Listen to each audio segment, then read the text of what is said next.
ओम शांति।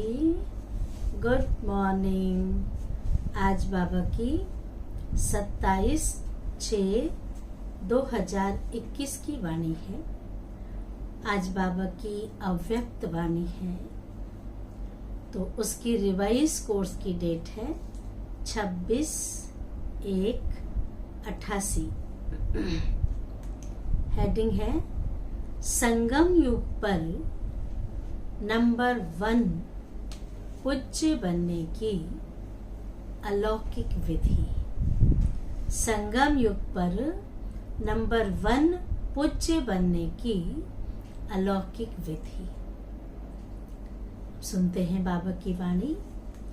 आज अनादि बाप और आदि बाप अनादि सालिग्राम बच्चों को और आदि ब्राह्मण बच्चों को डबल रूप से देख रहे हैं। सालिग्राम रूप में भी परम पूज्य हो और ब्राह्मण सो देवता स्वरूप भी गायन और पूजन योग्य है। इतनी अच्छी बात बाबा ने बताई कि शिव के साथ छोटे छोटे पत्थर होते हैं जिसको सालिग्राम कहते हैं। तो अनादि रूप आत्मा ज्योति बिंदु है, निराकार है। तो निराकार परमात्मा के साथ निराकार आत्माओं की यानी सालिग्रामों की पूजा होती है। और आदि जो ब्रह्मा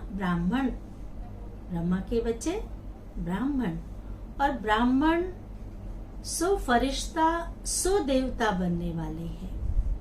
तो बाबा ने कहा देवता स्वरूप भी गायन और पूजन योग्य है। दोनों आदि और अनादि बाप निराकार शिव बाबा और ब्रह्मा बाबा दोनों ही रूप से पूज्य आत्माओं को देख हर्षित हो रही हैं।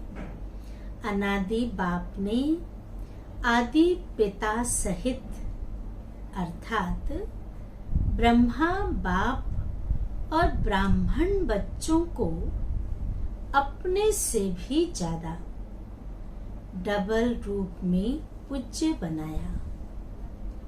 शिव बाबा ने कहा कि शिव बाबा तो सिर्फ एक शिवलिंग के रूप में उनकी पूजा होती है, लेकिन बच्चों को सालिग्राम के रूप में भी पूजा होती और देवता रूप में भी पूजा होती है।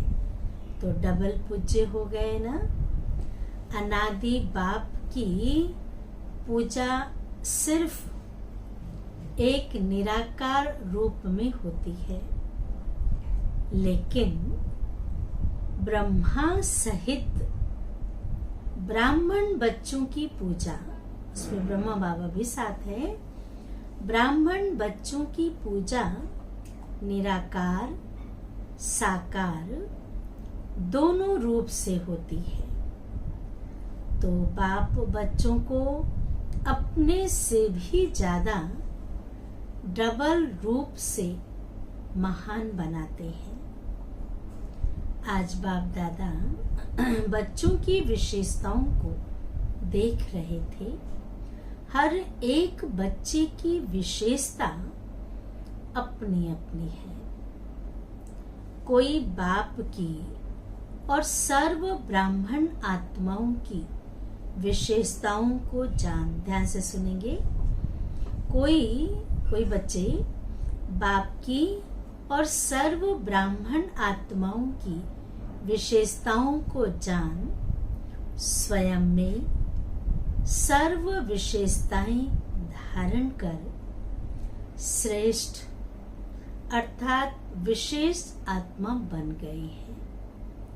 और कोई विशेषताओं को जान और देखकर खुश होते हैं। कुछ बच्चे बन गए हैं और कुछ सिर्फ विशेषताओं को देख खुश होते हैं। लेकिन अपने में सर्व विशेषताएं धारण करने की हिम्मत नहीं है। और कोई तीसरी प्रकार की, और कोई हर आत्मा में या ब्राह्मण परिवार में विशेषता होते हुए भी, ध्यान से सुनेंगे ये लाइन, बाबा ने कहा ब्राह्मण परिवार में विशेषता होते हुए भी स्वयं में, और विशेषता होते हुए भी विशेषता के महत्व से नहीं देखते। विशेषता है, उसका महत्व नहीं रखते। एक दो को साधारण रूप से देखते हैं। विशेषता देखने व जानने का अभ्यास नहीं है। वह गुण ग्राहक बुद्धि अर्थात गुण ग्रहण करने की बुद्धि ना होने के कारण विशेषता अर्थात गुण को जान नहीं सकते। एक दूसरे की विशेषता देखने की बुद्धि नहीं है, गुण ग्रहण करने की, ग्राहक बनने की बुद्धि नहीं है, इसलिए गुण को जान नहीं सकते। हर एक ब्राह्मण आत्मा में कोई न कोई विशेषता अवश्य भरी है। अरे भगवान ने पसंद किया, भगवान की जिस पर दृष्टि गई और उसके अंदर भी हम कमी निकालते हैं, भगवान पे हम शक कर रहे हैं। इसलिए हर एक आत्मा में कोई न कोई विशेषता भरी है। उस विशेषता को देखो। चाहे 16,000 का लास्ट दाना भी हो, लेकिन उसमें भी कोई न कोई विशेषता है। उसमें कोई न कोई विशेषता जरूर है। इसलिए ही बाप की नजर उस आत्मा के ऊपर पड़ती है। भगवान की नजर पड़ जाए, वह भगवान अपना बनावे तो जरूर विशेषता समाई हुई है। कुछ तो देखा है ना उसने, इसलिए ही वह आत्मा ब्राह्मणों की लिस्ट में आई है। लेकिन सदा हर एक की विशेषता को देखने और जानने में नंबरवार बन जाते हैं। पता है, फिर भी नंबरवार बन जाते हैं। बाप दादा जानते हैं कि कैसे भी भल ज्ञान की धारणा व सेवा में, याद में कमजोर है। लेकिन बाप को जानने, बाप के बनने की विशाल बुद्धि, बाप को देखने की दिव्य नजर, यह विशेषता तो है जो आजकल के नामी ग्रामी विद्वान भी नहीं जान सकते, पहचान सकते। लेकिन उन आत्माओं ने जान लिया। कोटों में कोई, कोई में भी कोई, इस लिस्ट में तो आ गए ना। इसलिए कोटों में से विशेष आत्मा तो हो गए ना। विशेष क्यों बने? क्योंकि ऊंचे ते ऊंचे बाप के बन गए। सभी आत्माओं में ब्राह्मण आत्माएं विशेष है। इसलिए दुनिया में भी, जीने में भी, मरने में भी हर जगह ब्राह्मणों को बुलाया जाता है। सिर्फ कोई अपनी विशेषता को कार्य में लगाते हैं, इसलिए वह विशेषता वृद्धि को प्राप्त होती रहती है और दूसरों को भी वह हिम्मत दिखाई देती है। और कोई में विशेषता रूपी बीज तो है, लेकिन कार्य में लाना यह है बीज को धरनी में डालना।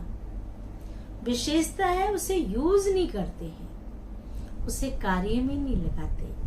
और जब तक कार्य में नहीं लगाएंगे, विशेषता को बांटेंगे नहीं, तो फलीभूत कैसे होगा? बीज को धरनी में बोएंगे नहीं तो फल कैसे निकलेगा?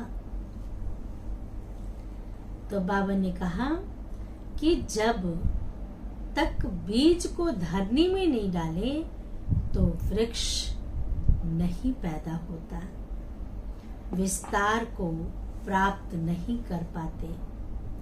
और कई बच्चे विशेषता के बीज को विस्तार में भी लाते हैं, अर्थात वृक्ष के रूप में वृद्धि को भी प्राप्त करते हैं। विस्तार में लाना अर्थात वृक्ष, ये जो सृष्टि रूपी कल्प वृक्ष है, जो आत्माएं हैं, ये विस्तार को पाती है, अर्थात वृद्धि को प्राप्त करते हैं, फल को भी प्राप्त करते। लेकिन जब फल आता है तो फल के पीछे, सबको पता है, नया फसल तैयार होता है तो चिड़ियाएं पहले आती हैं। तो फल के पीछे चिड़ियाएं, पंछी भी आते हैं खाने के लिए। तो जब फल तक पहुंचते हैं, ध्यान से सुनना, जब फल तक पहुंचते हैं तो इस रूप में माया आती है कि मैं विशेष हूँ। अभिमान आता है, मैं विशेष हूँ, मेरी यह विशेषता है। यह नहीं समझते कि बाप द्वारा प्राप्त हुई विशेषता है। ये विशेषता आई कहाँ से? बाप द्वारा प्राप्त हुई विशेषता है। विशेषता भरने वाला बाप है। जब ब्राह्मण बने तो विशेषता आई। ब्राह्मण जीवन की देन है। जिस दिन से बाबा के बने, ब्राह्मण बने, उस दिन से तो ये विशेषता आई ना। तो देन किसकी है? नए जन्म की, ब्राह्मण जन्म की, बाप की देन है। इसलिए फल के बाद, अर्थात सेवा में सफलता के बाद यह अटेंशन रखना भी जरूरी है। नहीं तो माया रूपी चिड़िया, पंछी फल को जूठा कर देते या नीचे गिरा देते हैं। आप देखेंगे ना, तोते क्या करते हैं, या तो नीचे गिरा देंगे या उसी में कट कट के छोड़ देते हैं, जूठा कर देते हैं। और जूठा फल क्या होता है? प्रसाद बनता है क्या? जूठा फल प्रसाद नहीं बनता। तो भगवान को स्वीकार कैसे होंगे? सोचना। तो बाबा ने कहा कि जूठा कर देते या नीचे गिरा देते हैं। अब ये लाइनें ध्यान से सुनेंगे आप। जैसे खंडित मूर्ति की पूजा नहीं होती, उसे म्यूजियम में रखते हैं और उसकी पूजा नहीं होती। माना जाता है कि यह मूर्ति है लेकिन पूजी नहीं जाती। ऐसे जो ब्राह्मण आत्माएं सेवा का फल अर्थात सेवा में सफलता प्राप्त कर लेते हैं, लेकिन मैंपन की चिड़िया ने अभिमान, मैंपन की चिड़िया ने फल को खंडित कर दिया। इसलिए सिर्फ माना जाएगा कि सेवा बहुत अच्छी की, महारथी है, सर्विसेबल है, लेकिन संगम युग पर भी सर्व ब्राह्मण परिवार के दिल में स्नेह के पात्र वह पूज्य नहीं बन सकते। सिर्फ नाम कमाएंगे अल्पकाल के लिए, दिल पर राज्य नहीं कर सकते, पूज्य नहीं बन सकते। संगम युग में दिल का स्नेह, दिल का रिगार्ड, यही पूज्य बनना है। संगम युग में सबके प्रति दिल का स्नेह हो। स्नेह देंगे तो स्नेह मिलेगा, रिगार्ड देंगे तो रिगार्ड मिलेगा, जो देंगे वो मिलेगा। हम पर होता क्या है कि हम चाहना रखते हैं मिले, स्नेह मिले, रिगार्ड मिले, प्यार मिले। मिलेगा कैसे? ये तो आदान प्रदान है ना। अगर हम देंगे तो अपने आप मिलेगा, ये सोचने की भी आवश्यकता नहीं पड़ेगी। यही पूज्य बनना है। फल को मैंपन में लाने वाले ऐसा पूज्य बन नहीं सकते। एक है दिल से किसको ऊंचा मानना, ध्यान से सुनेंगे। एक है दिल से किसको ऊंचा मानना, तो ऊंचे को पूज्य कहा जाता है। जैसे आजकल की दुनिया में भी बाप ऊंचा होने के कारण बच्चे पूज्य पिताजी कहकर बुलाते हैं, क्योंकि बाप महान है, ऊंचा है। या लिखते हैं पूज्य पिताजी कहकर बुलाते हैं, या लिखते हैं। चिट्ठी लिखते थे तो पूज्यनीय, पूज्य पिताजी ऐसे लिखते थे। ऐसे दिल से ऊंचा मानना अर्थात दिल से रिगार्ड देना। दूसरा होता है बाहर की मर्यादा प्रमाण रिगार्ड देना ही पड़ता है। कई बार कहते हैं ना, क्या करें, बड़े हैं ना, करना पड़ता है, पर वो दिल से नहीं किया, दिमाग से किया। करना पड़ता है माना मजबूरी है। जो दिल वाला होगा ना, ये नहीं कहेगा ये काम करना पड़ता है। प्यार, जहां प्यार है वो पड़ता नहीं आएगा। बाहर से मर्यादा प्रमाण देना ही पड़ता है, तो दिल से देना और देना ही पड़ता है, दोनों में फर्क है ना। दिल से देना और दूसरी पॉइंट देना ही पड़ता है, इसमें कितना अंतर है ना अंतर। पूज्य बनना अर्थात दिल से सर्व माने, मेजॉरिटी होनी चाहिए, सब उसे स्वीकार करें ना।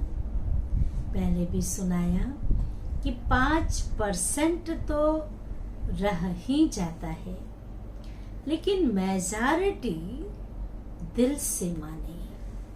यह है संगम युग पर पूज्य बनना।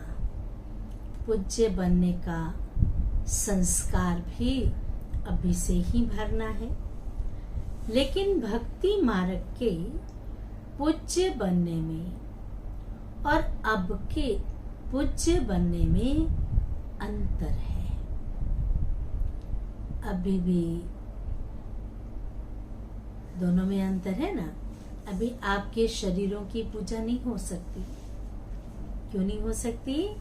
क्योंकि अंतिम पुराना शरीर है, तमोगुणी तत्वों का बना हुआ शरीर है। अभी फूलों के हार नहीं पड़ेंगे। जो मंदिरों में मूर्तियों को हार पड़ते, अभी नहीं आप स्वीकार करेंगे।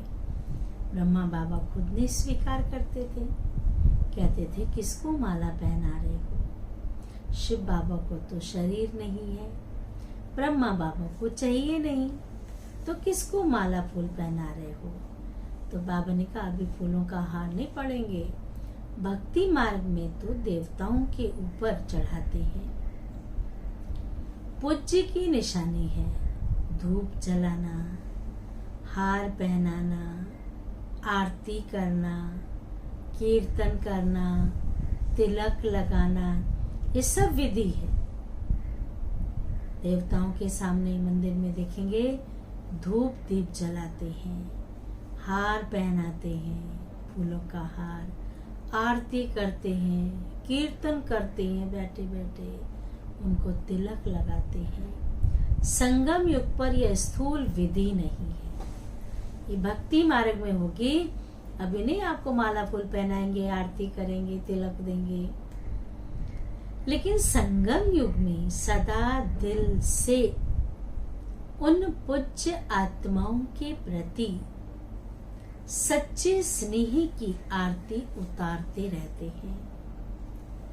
आरती उतारना अर्थात सच्चा प्यार, सच्चा स्नेह, स्वार्थ वाला नहीं, मतलब वाला नहीं, आरती उतारते रहते हैं।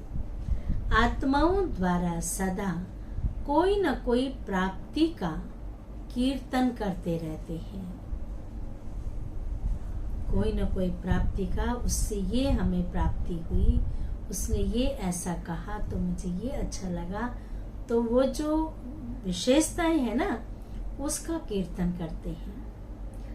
सदा उन आत्माओं के प्रति, तीसरी बात, पहला सुनाया स्नेह की आरती उतारते हैं, फिर उनके गुणों के कीर्तन करते हैं, और तीसरा शुभ भावना की दीप, धूप व दीप जलाते हैं। शुभ भावना का धूप व दीपक, हमारी सबके प्रति शुभ भावना, शुभकामना होगी तो ये वाइब्रेशन सब तरफ पहुंचते हैं, उस तक भी पहुंचता है। तो ये क्या हो गया, धूप का काम किया, खुशबू आती है ना, दीपक का काम किया। सदा ऐसी आत्माओं को देख स्वयं भी जैसे वह आत्माएं बाप के ऊपर बलिहार गई हैं, वैसे अन्य आत्माओं में भी बाप के ऊपर बलिहार जाने का उमंग आता है।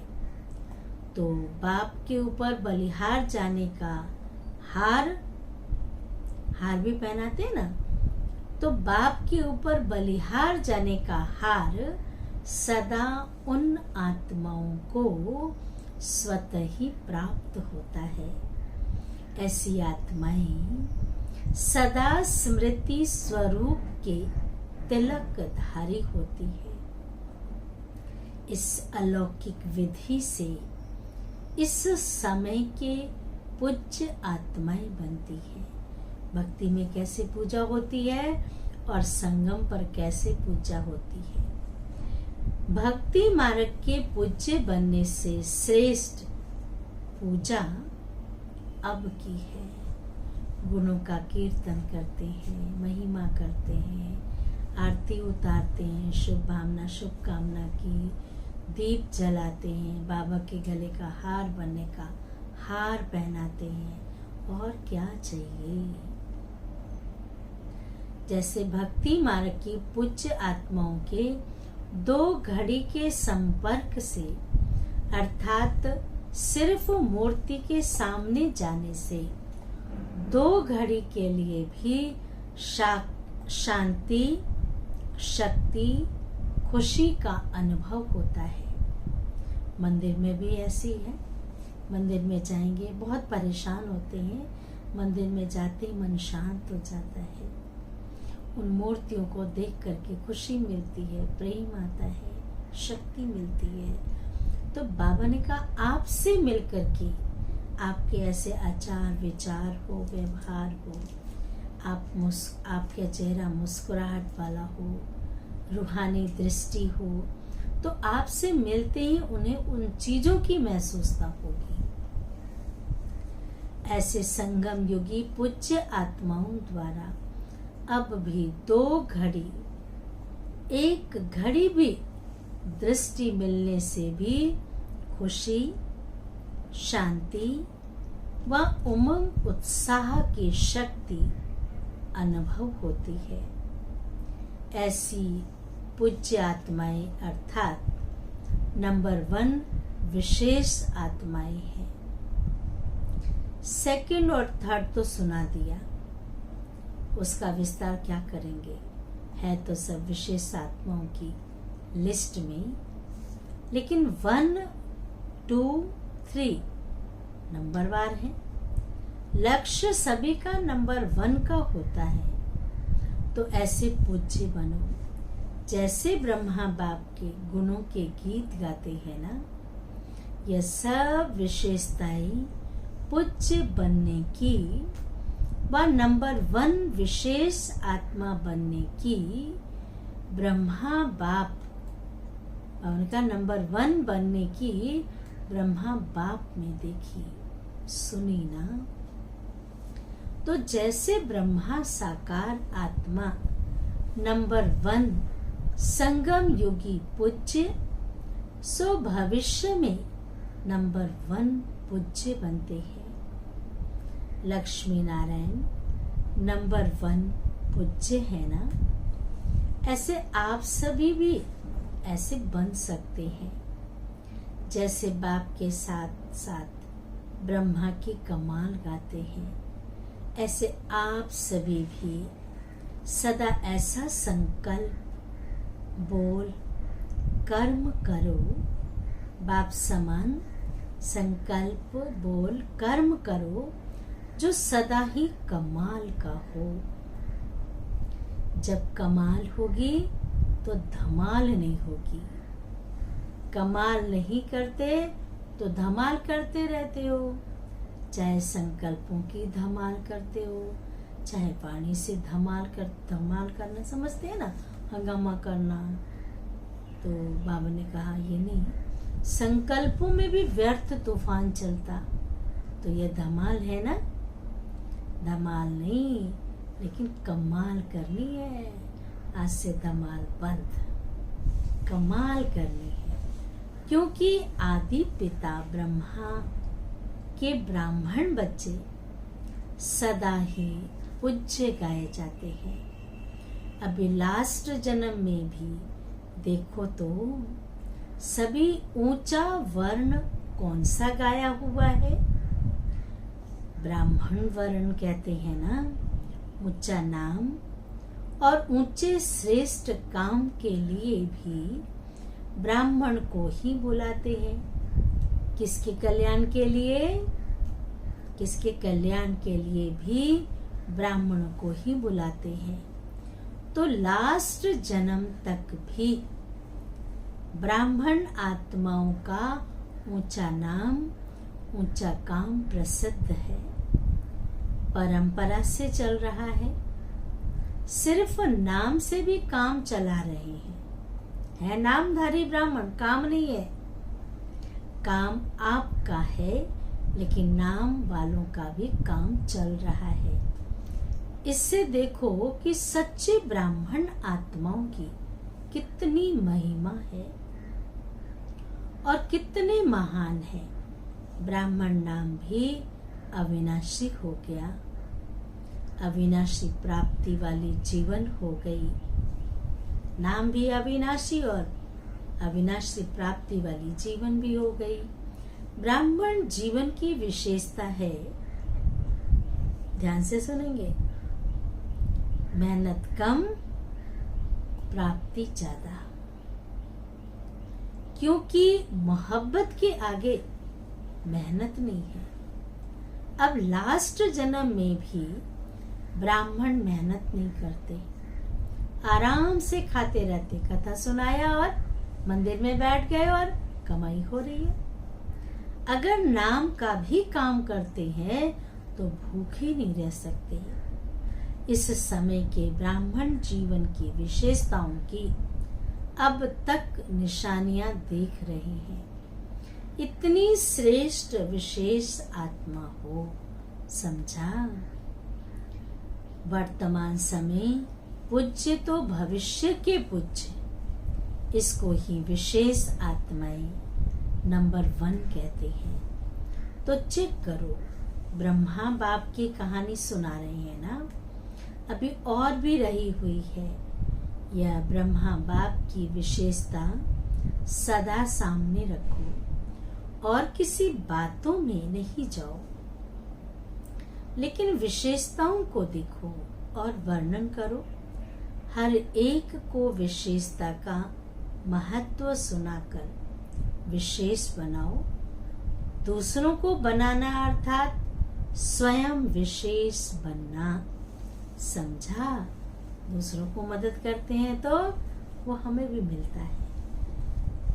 बाबा याद प्यार दे रहे हैं, चारों ओर के सर्व नंबर 1 विशेष आत्माओं को, सर्व ब्राह्मण जीवन वाले विशेष आत्माओं को सदा ब्रह्मा बाप को सामने रख समान बनने वाले बच्चों को अनादि बाप आदि बाप का दोनों रूप से सर्व सालिग्रामों और साकारी ब्राह्मण आत्माओं को स्नेह भरी याद प्यार और नमस्ते। हम रूहानी बच्चों की रूहानी माता पिता बाप दादा को याद प्यार और नमस्ते नमस्ते नमस्ते। अभी हम वरदान सुनते हैं बाबा की। साथी और साक्षीपन की स्थिति द्वारा, साथी भगवान को साथी बनाओ और साक्षीपन की स्थिति द्वारा सब बंधनों से मुक्त होने वाले सर्वशक्ति संपन्न भव। विस्तार है, सर्व शक्तियों से संपन्न बन अधीनता से परे होने के लिए 2 शब्द सदा याद रहे, एक साक्षी, दूसरा साथी। हर कार्य को साक्षी भाव होकर के देखो और दूसरा बाबा को साथी बनाओ। इससे बंधन मुक्त अवस्था जल्दी बन जाएगी। सर्वशक्तिवान बाप का साथ है, कोई साधारण मनुष्य का साथ नहीं। सर्वशक्तिवान बाप का साथ है तो सर्व शक्तियां स्वतः प्राप्त हो जाती हैं और साक्षी बनकर चलने से कोई भी बंधन में फंसेंगे नहीं। निमित्त मात्र इस शरीर में रहकर कार्य किया और साक्षी हो गए, इसका विशेष अभ्यास बढ़ाओ। स्लोगन है, अशुद्ध और शुद्ध दोनों की युद्ध है। अशुद्ध और शुद्ध दोनों की युद्ध है तो ब्राह्मण के बजाय क्षत्रिय हो। ये थी आज बाबा की वाणी। अच्छा, ओम शांति, ओम शांति, ओम शांति।